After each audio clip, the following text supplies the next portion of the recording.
Aku tidak pernah menyangka anakku bisa berubah begitu drastis, hingga hampir membuatku hancur. Halo, namaku Sari, aku berusia 43 tahun. Aku seorang janda sejak 5 tahun lalu dan selama itu aku membesarkan anakku sendirian. Anakku sekarang berumur 19 tahun. Sejak suamiku meninggal, aku berjuang keras demi memberinya kehidupan yang layak dan terhormat. Aku bekerja siang malam, berkorban bahkan sampai sakit, supaya dia tidak kekurangan apapun. Aku selalu berusaha menjadi ayah dan ibu sekaligus, memenuhi semua kebutuhannya tanpa pernah merasa kekurangan. Tapi, aku baru sadar bahwa selama ini aku salah dalam mendidiknya. Kesalahan ini baru terlihat jelas setelah bertahun-tahun berlalu. Setelah suamiku meninggal, anakku masih remaja, sekitar 14 atau 15 tahun, usia di mana seorang anak sangat membutuhkan sosok ayah, pengajaran yang tegas dan disiplin. Sayangnya, aku terlalu memanjakannya, membuatnya merasa tidak ada tanggung jawab yang harus diemban. Aku pikir aku melakukan yang terbaik, tapi kenyataannya aku malah mengajarinya hidup tanpa beban dan bertanggung jawab.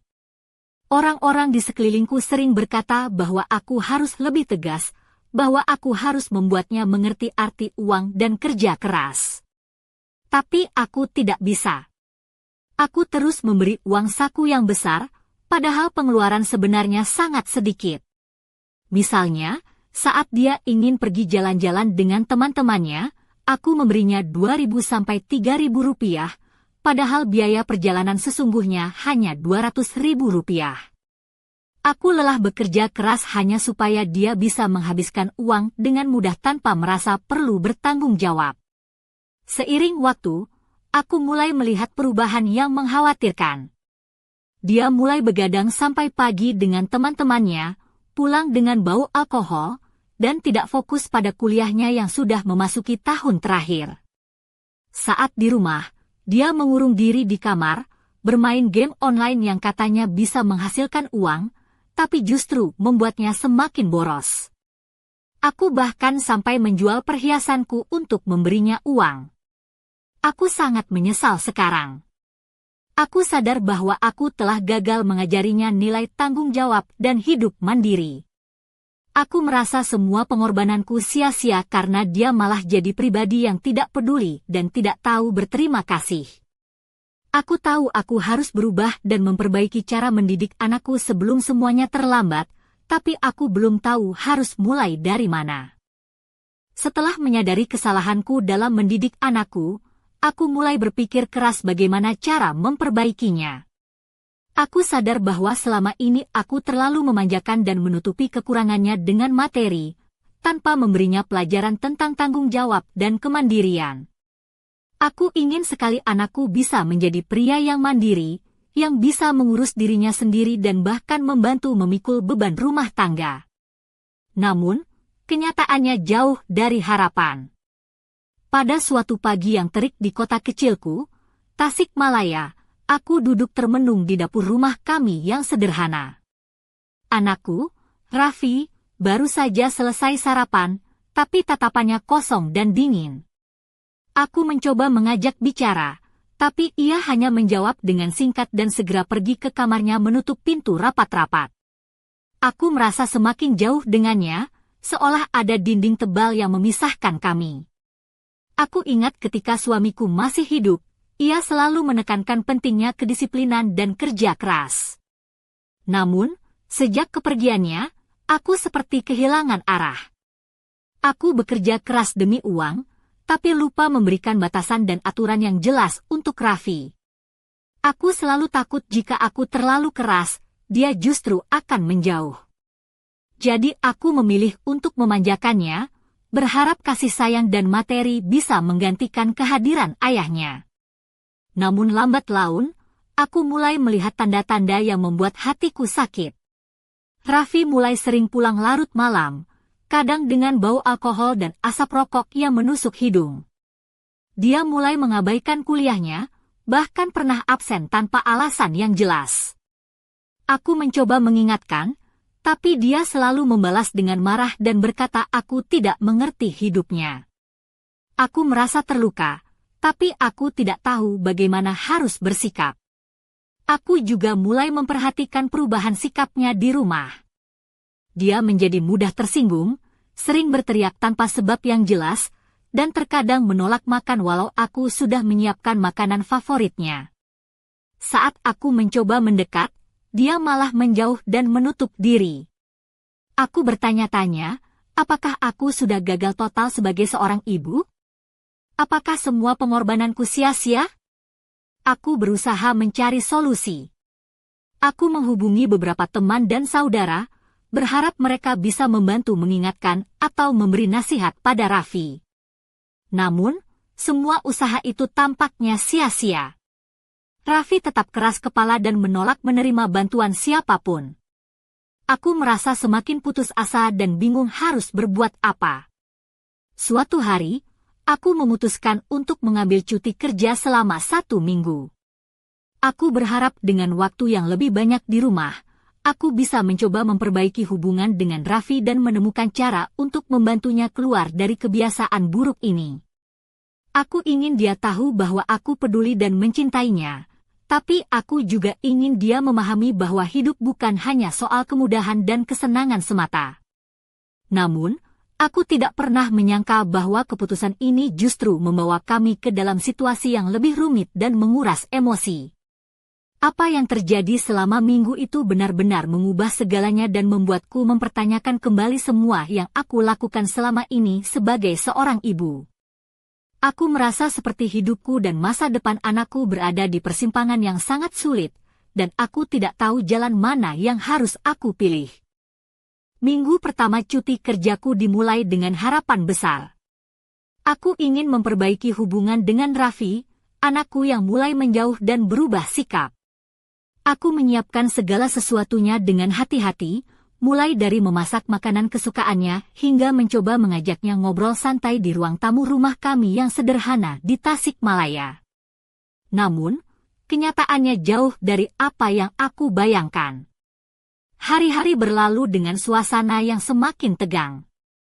Raffi tetap tertutup, hampir tidak pernah membuka mulut untuk berbicara. Ketika aku mencoba memulai pembicaraan, dia hanya menatapku dengan mata yang kosong, kadang-kadang menghindari tatapanku sama sekali. Aku merasa seperti berbicara dengan orang asing, bukan anakku yang dulu penuh semangat dan ceria.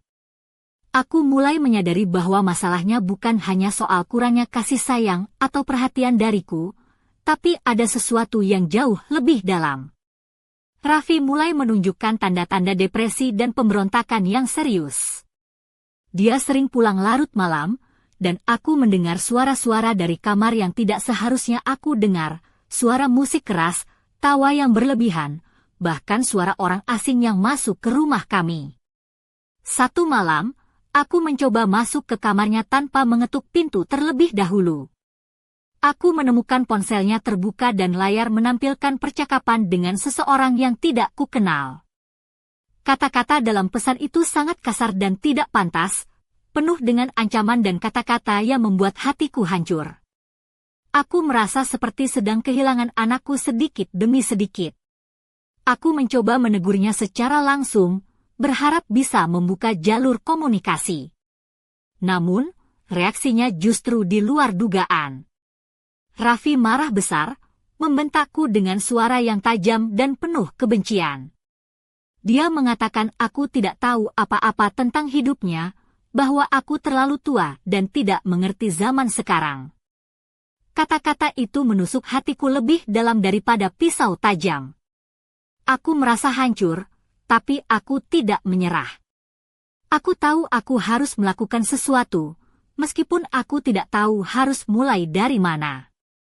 Aku mulai mencari informasi tentang bagaimana menghadapi anak yang mengalami masalah seperti ini, membaca artikel dan berdiskusi dengan teman-teman yang pernah mengalami hal serupa. Aku juga mulai berpikir untuk mencari bantuan profesional, seperti psikolog atau konselor keluarga. Tapi di tengah semua kekacauan ini, ada satu hal yang membuatku semakin gelisah. Raffi mulai menunjukkan perubahan sikap yang aneh. dia menjadi sangat posesif dan cemburu tanpa alasan jelas. Misalnya, ketika pamanku, Pak Hadi, datang berkunjung ke rumah, Raffi tiba-tiba melarangku untuk menyapa atau berbicara terlalu lama dengannya. Dia bahkan meminta aku untuk mengenakan jilbab setiap kali Pak Hadi datang, sesuatu yang sebelumnya tidak pernah dia pedulikan. Ketegangan di rumah semakin memuncak. Aku merasa seperti hidup dalam tekanan yang terus meningkat, antara perasaan sebagai ibu yang ingin melindungi dan keterbatasan untuk mengerti apa yang sebenarnya terjadi pada anakku. Aku mulai bertanya-tanya, apakah ini semua karena kesalahanku? Ataukah ada hal lain yang membuat Raffi berubah menjadi seperti ini? Malam-malamku kini dipenuhi dengan tangisan dan doa. Aku berharap ada keajaiban yang bisa menyelamatkan kami dari jurang yang semakin dalam ini. Namun, aku tahu bahwa kenyataan tidak selalu berjalan sesuai harapan. Aku harus menghadapi kenyataan pahit, dan berani mengambil langkah yang mungkin tidak pernah kubayangkan sebelumnya. Semua ini membuatku semakin takut, tapi aku juga tidak bisa mundur. Aku harus berjuang untuk anakku, meskipun jalannya sangat berat dan penuh rintangan. Malam itu, aku duduk di ruang tamu sambil menatap ponsel yang baru saja ku genggam. Lampu kamar Raffi masih menyala, tapi dia tidak menunjukkan tanda-tanda akan keluar. Hatiku mencelos setiap kali mendengar suara langkah kaki dari arah kamarnya, berharap dia datang dan bicara padaku, tapi yang kudapat hanyalah keheningan yang mencekam. Aku ingat betul, sebelum suamiku meninggal dunia, kami hidup sederhana tapi penuh kasih sayang. Suamiku, Pak Wahyu, selalu menanamkan nilai disiplin dan kerja keras dalam diri Raffi. Namun sejak kepergiannya, aku merasa seperti terjatuh ke dalam jurang yang dalam. Aku terus bekerja untuk memenuhi kebutuhan kami, tapi aku lupa bahwa anakku juga butuh arahan, bimbingan, dan batasan. Aku terlalu fokus pada materi, dan itu membuat Raffi kehilangan pegangan.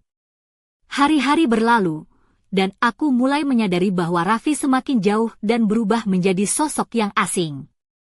Suatu sore, aku memutuskan untuk mengajak Raffi keluar rumah, berharap udara segar dan suasana baru bisa membantu memperbaiki hubunganku dengannya.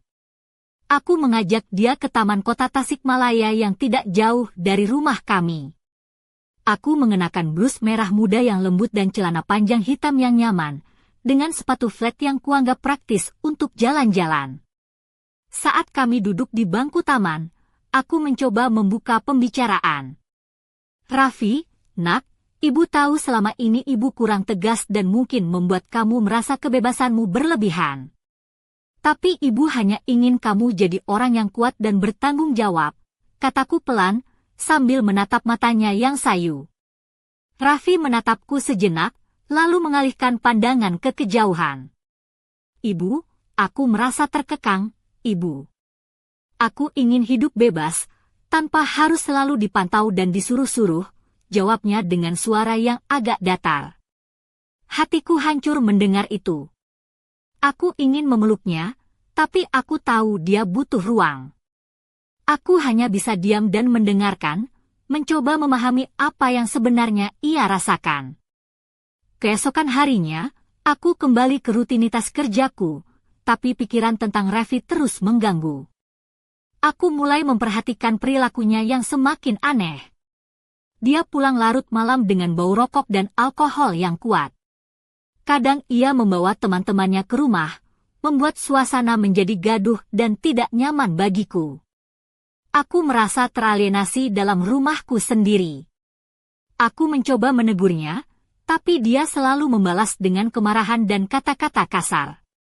Suatu hari, aku menemukan pesan-pesan di ponselnya yang membuatku terkejut dan sedih sekaligus. Kata-kata yang kasar, ancaman, dan bahkan kalimat-kalimat yang menunjukkan bahwa dia mulai terjerumus dalam pergaulan yang buruk. Aku merasa seperti berperang melawan bayangan masa lalu dan masa depan yang suram untuk anakku. Aku ingin menyelamatkannya, tapi aku merasa tak berdaya. Dalam keputusasaan itu, aku mulai mencari bantuan. Aku menghubungi sahabat lama dan beberapa tetangga yang dekat dengan keluargaku. Aku berharap mereka bisa membantu menasihati Raffi, atau setidaknya memberikan dukungan moral untukku. Namun, usahaku hampir selalu berakhir dengan kekecewaan karena Raffi menolak untuk menerima nasihat siapapun. Satu malam yang dingin di rumah kami, aku terbangun karena suara gaduh dari kamar Raffi. Aku pergi ke sana dan menemukan dia sedang berdebat hebat dengan teman-temannya. Suaranya yang biasanya pelan kini berubah menjadi kasar dan tajam. Aku merasa takut, tapi juga sedih melihat anakku berubah seperti itu. Aku tahu aku tidak bisa membiarkan keadaan ini berlanjut. Aku harus mengambil keputusan besar untuk menyelamatkan anakku, meskipun itu berarti aku harus menghadapi pertempuran yang berat, bahkan mungkin kehilangan dia. Malam itu aku berdoa, memohon kekuatan dan petunjuk dari Tuhan agar aku bisa menemukan jalan keluar dari masalah ini. Aku tahu perjalanan ini belum selesai, dan aku harus bersiap menghadapi apapun yang akan datang. Tapi aku juga sadar, aku tidak bisa melakukannya sendiri. Aku butuh bantuan, dan aku harus berani mencari jalan yang benar. Suatu pagi yang lembab di kota Tasikmalaya, aku bangun dengan perasaan campur aduk antara takut dan harap. Aku tahu hari ini akan menjadi titik balik dalam perjuanganku bersama Raffi.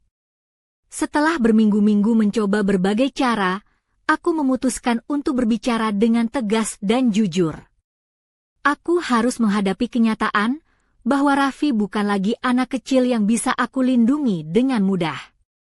Aku mengenakan baju batik lengan panjang berwarna coklat muda, dipadukan dengan rok panjang hitam, lengkap dengan selendang tipis yang melingkar di leherku. Aku ingin tampil rapi, menunjukkan bahwa aku serius dan kuat. Aku menyiapkan diri untuk menghadapi pembicaraan yang berat itu. Saat Raffi turun dari kamarnya, aku memanggilnya dengan suara tenang, "Raffi, kita perlu bicara." Dia menatapku dengan wajah dingin, tapi aku tahu dia juga merasakan ketegangan yang sama. "Aku sudah lelah melihat kamu begini," kataku pelan tapi tegas. "Kamu sudah bukan anak kecil lagi. Sudah waktunya kamu bertanggung jawab atas hidupmu sendiri, dan juga membantu aku mengurus rumah ini. Aku tak bisa terus bekerja sendirian dan memberimu uang tanpa batas. Kamu harus belajar bekerja, belajar menghargai apa yang kita miliki." Dia membalas dengan tatapan penuh kebencian. "Kamu tidak mengerti aku, Bu. Aku tidak mau hidup seperti yang kamu mau. Aku mau bebas, aku mau hidup sesuai keinginanku." Aku menarik napas dalam-dalam, berusaha menahan air mata. "Aku tahu kamu ingin bebas, tapi kebebasan tanpa tanggung jawab itu bukan kebebasan sebenarnya. Aku hanya ingin kamu menjadi pria yang dewasa dan bisa membanggakan keluargamu." Pembicaraan itu berubah menjadi perdebatan hebat. Raffi mulai berteriak marah, melontarkan kata-kata kasar yang sangat menyakitkan. Dia menuduhku tidak pernah mengerti dirinya, selalu mengatur hidupnya, dan membuatnya merasa terpenjara. Aku terdiam, merasakan luka yang dalam di hatiku. Setelah beberapa menit, dia pergi meninggalkanku di ruang tamu, meninggalkan keheningan yang menyakitkan. Aku duduk termenung, merasakan beratnya beban yang harus kuhadapi. Tapi aku tahu aku tidak boleh menyerah. Aku harus terus berjuang untuk anakku, walau jalannya begitu sulit dan berliku. Hari-hari berikutnya, suasana di rumah semakin tegang. Raffi semakin sering keluar malam tanpa kabar, dan aku mulai menyadari bahwa kebiasaannya semakin buruk. Suatu malam, aku menemukan botol kecil berisi cairan yang mencurigakan di kamarnya. Jantungku berdegup kencang, dan aku merasa seperti jatuh ke dalam jurang yang lebih dalam. Aku mencoba mengajak Raffi bicara lagi, tapi dia menolak dan malah bersikap kasar. Aku merasa putus asa, tapi aku tahu aku harus tetap kuat. Aku mulai mencari bantuan dari luar, mencari tahu tentang konseling keluarga dan tempat rehabilitasi yang bisa membantunya. Namun, usaha itu juga menemui banyak rintangan. Raffi menolak untuk pergi, bahkan mengancam akan meninggalkan rumah jika aku memaksanya.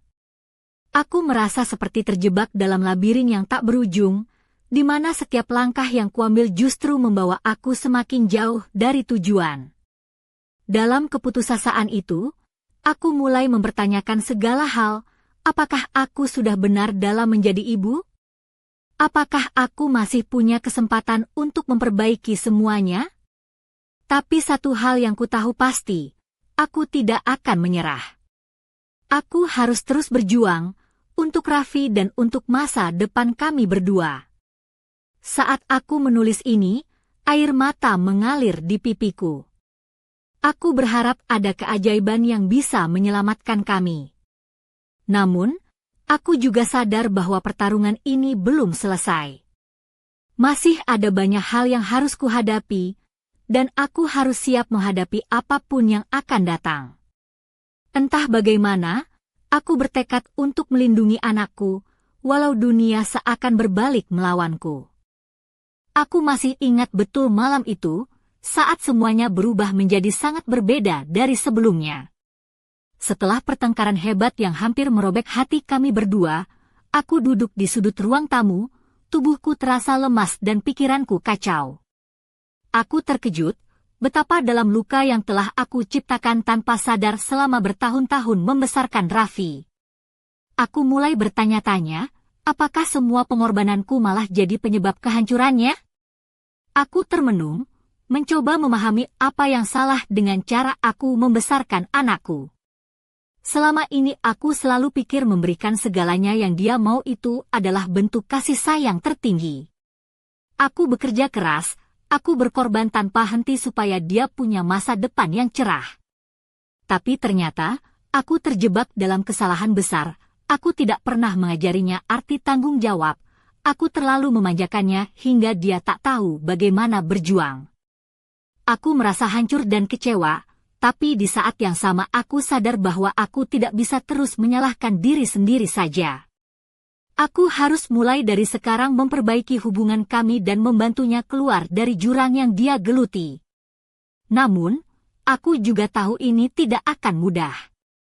Raffi sudah tumbuh menjadi pribadi yang keras kepala dan penuh pemberontakan. Aku mulai membayangkan bagaimana seharusnya aku bersikap. Mungkin aku harus lebih tegas, memberikan batasan yang jelas dan menuntut dia untuk bertanggung jawab. Tapi aku juga harus tetap memberi ruang untuk dia merasa dicintai dan dihargai.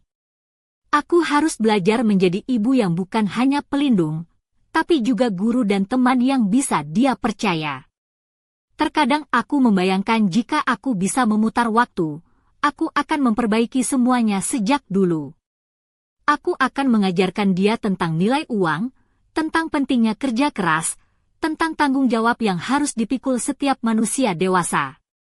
Aku akan lebih banyak mendengarkan dan memahami, bukannya hanya memberikan materi tanpa batas. Namun, kenyataan tidak bisa diubah. Aku harus menerima apa yang sudah terjadi dan berusaha memperbaikinya sekarang juga. Aku tahu aku harus tetap kuat, walau hatiku remuk redam. Aku harus melangkah maju, karena Raffi masih anakku dan aku tidak boleh menyerah padanya. Dalam keheningan malam, aku berdoa agar Tuhan memberikan aku kekuatan dan kebijaksanaan untuk menghadapi ujian ini. Aku berharap suatu hari nanti, anakku bisa kembali menjadi pribadi yang baik, yang bisa aku banggakan. Tapi untuk saat ini, aku hanya bisa terus berjuang dan menunggu dengan sabar, berharap dia mau membuka hatinya untuk aku. Aku sadar perjalanan ini masih panjang dan penuh tantangan. Tapi aku percaya, selama ada cinta dan doa, masih ada harapan untuk kami berdua. Aku hanya ingin anakku tidak tersesat lebih jauh dan bisa menemukan jalan pulang ke pelukan ibunya.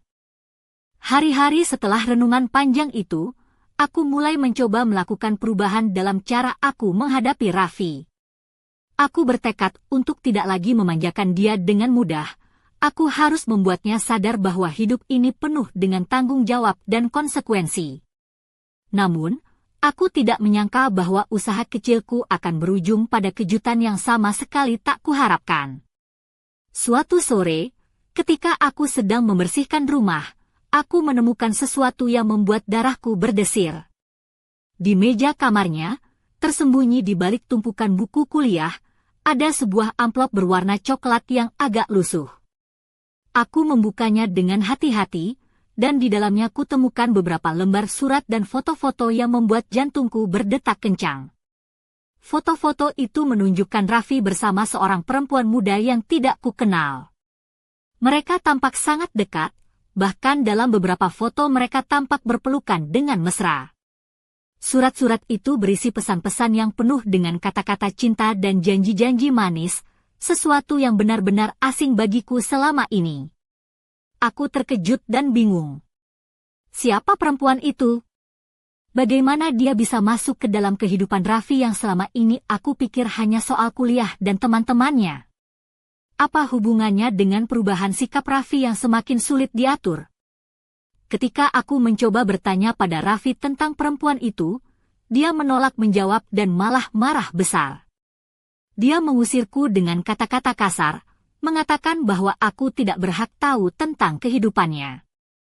Aku merasa seperti dinding besar yang menghalangi komunikasi antara kami semakin tinggi dan tebal. Sekarang aku dihadapkan pada dilema yang lebih rumit. Selain masalah tanggung jawab dan sikap buruk yang sudah ada, ternyata ada rahasia lain yang disembunyikan Raffi dariku. Rahasia yang mungkin menjadi penyebab perubahan drastis dalam dirinya. Aku mulai berpikir, apakah selama ini aku terlalu fokus pada satu sisi saja dan mengabaikan hal lain yang lebih penting? Apakah aku sudah benar-benar mengenal anakku sendiri? Semua pertanyaan itu berputar di kepalaku tanpa henti. Aku merasa seperti berada di persimpangan jalan yang gelap, tidak tahu kemana harus melangkah. Namun satu hal yang pasti, aku harus menghadapi kenyataan ini dengan kepala tegak. Aku tidak bisa terus bersembunyi di balik harapan dan doa saja. Aku harus mencari jawaban, walau itu berarti membuka luka lama dan menghadapi konflik yang mungkin lebih besar dari yang pernah aku bayangkan. Perjalanan kami tidak lagi hanya soal mendidik dan memperbaiki, tapi juga soal mengungkap rahasia dan menghadapi kenyataan pahit yang tersembunyi di balik senyum anakku. Aku tahu, setelah ini, hidupku dan hubungan kami akan berubah selamanya. Dan aku belum tahu apakah aku siap untuk semua itu. Tapi aku harus berani, karena aku tidak bisa membiarkan anakku terus tersesat dalam dunia yang gelap dan penuh rahasia. Setelah menemukan surat dan foto-foto itu, aku merasa dunia seakan runtuh di bawah kakiku. Namun, aku tahu aku tidak bisa diam saja. Aku harus mencari tahu lebih dalam tentang perempuan itu dan apa yang sebenarnya terjadi dalam hidup Raffi selama ini. Aku mencoba mengintip isi pesan-pesan di ponselnya, tapi dia selalu mengunci dan mengganti passwordnya, membuatku semakin frustasi. Suatu hari, aku memberanikan diri untuk bertanya pada teman-temannya, berharap mendapat sedikit petunjuk. Namun, mereka cenderung menghindar atau memberikan jawaban yang samar-samar, seolah-olah takut atau enggan membicarakan masalah Raffi. Aku semakin merasa terasing dan kesepian dalam perjuangan ini. Lalu, suatu malam, ketika Raffi pulang lebih awal dari biasanya, aku mencoba bicara dengannya secara serius. Aku duduk di sofa ruang tamu dengan hati berdebar, mengenakan blus krem dan rok panjang hitam yang biasa aku pakai saat bekerja di kantor. Aku ingin terlihat tegar dan siap menghadapi apapun. Raffi, aku tahu ada sesuatu yang kamu sembunyikan dariku. Aku menemukan surat dan foto-foto itu, kataku dengan suara pelan tapi tegas. Dia menatapku dengan mata yang penuh kemarahan dan kecewa. Kenapa kamu harus mengacak-acak barang-barangku? Aku sudah bilang, hidupku bukan urusanmu, jawabnya dingin. Aku menghela napas dalam-dalam, mencoba menahan air mata yang hampir keluar. Aku hanya ingin mengerti, Nak. Aku ingin tahu siapa dia dan apa yang sedang terjadi. Aku bukan musuhmu. Raffi terdiam sejenak, lalu berkata dengan suara serak, namanya Nisa. Dia pacarku. Aku serius sama dia, tapi aku takut ibu tidak akan menerimanya. Aku tidak mau membuat ibu kecewa lagi. Hatiku mencelos mendengar pengakuannya. Selama ini aku terlalu sibuk dengan masalah tanggung jawab dan perilaku buruknya, sampai aku lupa bahwa Raffi juga punya perasaan dan kehidupan yang rumit. Aku merasa bersalah karena tidak pernah memberinya ruang untuk berbagi dan bercerita. Namun, aku juga tahu bahwa hubungan ini bukan tanpa risiko. Aku khawatir Nisa akan membawa pengaruh buruk pada Raffi yang sudah rapuh. Aku harus berhati-hati dalam mengambil keputusan. Malam itu, aku terjaga lama, memikirkan bagaimana cara terbaik untuk menerima dan mendukung Raffi, tanpa mengabaikan tanggung jawab sebagai ibu yang harus membimbingnya. Aku sadar, ini adalah babak baru dalam perjuangan kami, yang membutuhkan kesabaran dan pengertian lebih dari sebelumnya. Aku tahu, aku harus belajar untuk menjadi ibu yang tidak hanya memberi, tapi juga mendengarkan dan memahami. Dan aku berharap, dengan langkah ini, aku bisa memperbaiki hubungan kami yang hampir putus asa. Namun, aku juga merasa takut. Apakah aku cukup kuat untuk menghadapi ujian baru ini? Apakah aku bisa menjaga anakku tetap di jalan yang benar, meskipun jalannya semakin berliku dan penuh tantangan? Semua itu masih menjadi misteri yang belum terjawab. Seiring waktu, ketegangan di antara aku dan Raffi semakin memuncak. Hubungan kami seperti tali yang semakin menipis dan hampir putus. Aku merasa seperti berada di puncak gunung berapi yang siap meledak kapan saja. Setiap percakapan kami berubah menjadi pertengkaran, setiap langkahnya terasa seperti perang tanpa pemenang. Raffi mulai menunjukkan perubahan yang semakin ekstrim. Dia menjadi sangat protektif dan posesif, bukan hanya terhadap pacarnya, tapi juga terhadapku. Dia mengontrol apa yang aku pakai, bahkan sampai mempermasalahkan hal-hal kecil seperti warna jilbab atau model baju yang kupakai. Suatu kali, saat aku mengenakan blus merah muda yang agak terbuka di bagian lengan, dia menatapku dengan mata yang penuh kemarahan dan berkata, "Ibu, jangan pakai baju seperti itu kalau ada tamu.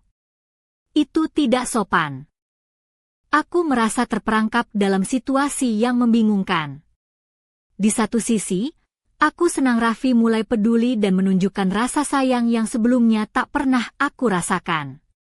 Tapi di sisi lain, sikapnya yang berlebihan membuatku merasa seperti kehilangan kebebasan dan privasi sebagai seorang ibu. Belum lagi, ada perubahan lain yang membuatku resah. Raffi mulai sering pulang larut malam, dengan bau alkohol dan asap rokok yang kian kuat. Suatu malam, aku menemukan beberapa botol minuman keras kosong di kamar mandi, dan aku tahu itu bukan kali pertama. Aku merasa seperti hidup dalam mimpi buruk yang tak berujung.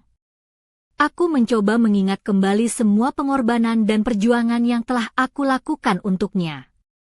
Aku bertanya-tanya, apakah semua itu sia-sia? Apakah aku gagal menjadi ibu yang baik? Perasaan kecewa dan sedih bercampur menjadi satu, membuat hatiku terasa remuk. Namun, di tengah kegelisahan itu, aku juga mulai melihat secercah harapan. Aku tahu bahwa di balik sikap kasar dan pemberontakannya, Raffi sebenarnya masih membutuhkan cinta dan dukungan. Aku harus tetap kuat dan sabar, walau jalannya semakin berat. Suatu malam, ketika kami berdua sedang duduk di ruang tamu, aku mencoba membuka pembicaraan dengan lembut. "Raffi, ibu tahu kamu sedang mengalami banyak tekanan dan masalah. Tapi ibu ingin kamu tahu, ibu selalu ada untukmu, apapun yang terjadi." Dia menatapku lama, lalu akhirnya berkata dengan suara yang parau, "Ibu, aku juga bingung.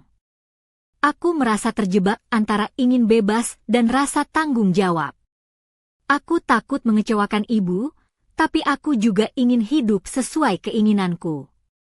Momen itu membuatku terharu dan menyadari bahwa kami masih punya kesempatan untuk memperbaiki semuanya. Namun, aku juga tahu bahwa perjalanan kami belum selesai.